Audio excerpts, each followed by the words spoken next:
Now, when I first heard about Spare Parts, I couldn't help but compare it to McFarland USA, but Spare Parts turned out to be a lot better than I thought it would be.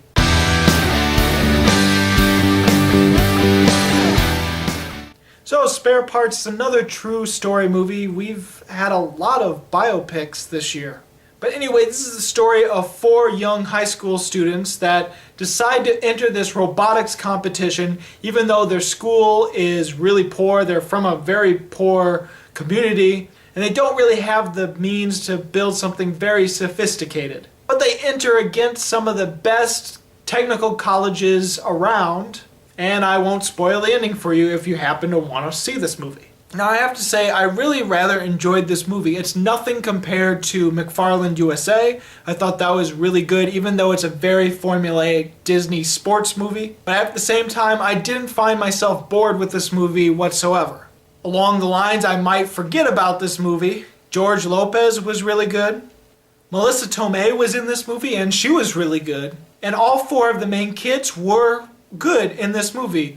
And I was surprised because one of them I knew was in one Nickelodeon series. What is it called? Big Time Rush, I think.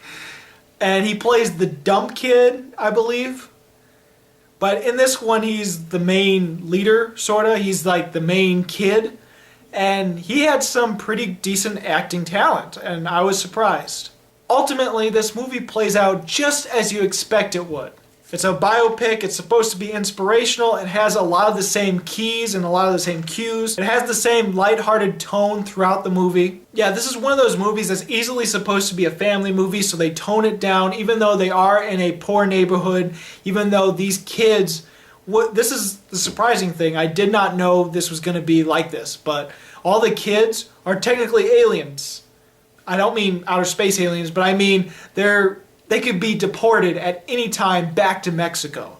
I had no idea going into this movie that's what it was going to be like, and that was a little surprising.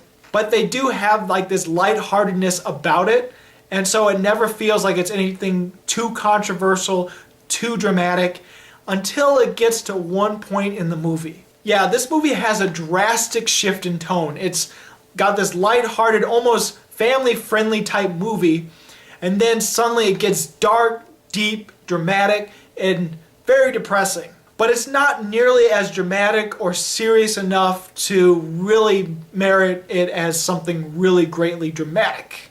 So ultimately, I like a lot of the lighthearted tone in this movie. It works a lot better.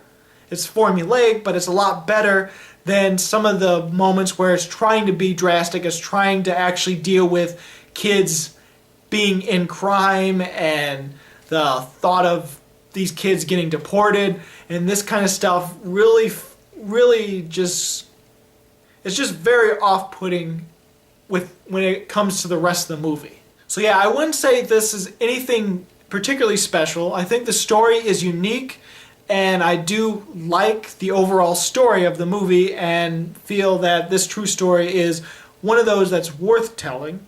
And its lighthearted nature didn't bother me too much. It felt like this is the type of movie it belonged in, like those family Nickelodeon type movies.